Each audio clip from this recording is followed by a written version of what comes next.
ভারতের সম্পূর্ণ অহংকার ভারতীয় মানুষদের সাথেই যায়, তারই প্রমাণ দিল আজকে।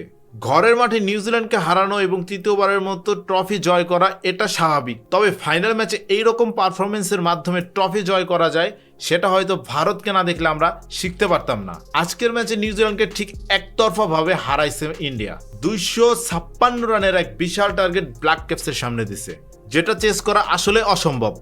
কেননা ইতিহাস বলে বিশ্বকাপে এত বড় রান চেস কেউ করে নাই, বিশেষ করে ফাইনালে। ঘরের মাঠে ঠিক ঘরের ছেলেরাই জ্বলে উঠছে। একটা ইয়াং টিম, নাম টিম ইন্ডিয়া, অনেক বড় একটা টিম, কিন্তু প্লেয়াররা সব ছোট ছোট, মানে ইয়াং প্লেয়ার। এবারই হয়তো ভারত প্রথমবারের মতো ইয়াং একটা টিমের মাধ্যমে টি-20 বিশ্বকাপ জিতলো। কেউ এক্সপেক্টই করে নাই টি-20তে ইয়াং টিম এইরকম পারফরমেন্স করতে পারবে, যেখানে পুরোপুরি এক্সপিরিয়েন্সের খেলা থাকে। কিন্তু সঞ্জু, ঈশান এবং অভিষেকরা আমাদের চোখে আঙুল দিয়ে দেখাই দিছে এক্সপিরিয়েন্সই সব কিছু না। ট্যালেন্ট থাকলে আপনি যে কোনো কিছু করে দেখাতে পারবেন। আজকের ম্যাচের কিন্তু ইন্ডিয়ান টপ অর্ডার অভিষেক, সঞ্জু এবং ঈশান কিষান তিনজনের বিধ্বংসী ব্যাটিংয়ের মাধ্যমেই কিন্তু এত বড় একটা রানের পাহাড় পাইছে ইন্ডিয়া। পরবর্তী সময়ে এই তিনটে ব্যাটসম্যান আউট হওয়ার পরে কিন্তু ইন্ডিয়ান কোনো ব্যাটসম্যানরা তেমনভাবে রান স্কোর করতে পারে নাই। যদি ভারতের টপ অর্ডাররা একটু ফেল হইতো, সেক্ষেত্রে ভারতের কিন্তু রান 140, 50, 60 এর ভিতরে আটকে থাকতো। তবে ভারতের টপ অর্ডাররা আজকে যা করে দেখাইছে তা প্রশংসনীয়। অভিষেক শর্মা থেকে শুরু করে সঞ্জু স্যামসন এবং ঈশান কিষান তিনজনের বিধ্বংসী ব্যাটিংয়েই আজকের এই রানের পাহাড়, টার্গেট 156। ব্যাটিং করতে ব্ল্যাক ক্যাপসের কোনো অপশনই নেই প্রত্যেকটা বল চার্জ করা ছাড়া।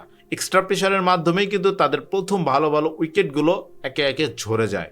একটু দায়িত্বশীল ব্যাটিং করতে দেখা গেছে শেফরেটকে, বাট সেও একার কত সামলাবে। 50 করার পরেই কিন্তু সে তার সাজঘরে ফিরে যায়। তবে সবকিছুর ভিড়ে কিন্তু ক্যাপ্টেন সূর্যকুমার যাদবের দিকে খুব নজরটা পড়ে আছে সবার।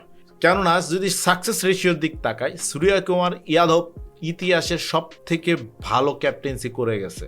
যদি উইন পার্সেন্টেজের দিকে নজর দেন, সেক্ষেত্রে ধোনি বলেন আর রোহিত শর্মা বলেন আর বিরাট কোহলি বলেন, তাদের থেকে উইনিং পার্সেন্টেজ কিন্তু এই ক্যাপ্টেনের বেশি। এবং সূর্যকুমার যাদব ইয়াং একটা টিম নিয়ে বিশ্বকাপ জয় করে বোঝাই দিল যে ভারতের বাচ্চা প্লেয়ার বলেন আর সিনিয়র প্লেয়ার বলেন, সবই কিন্তু আগুন।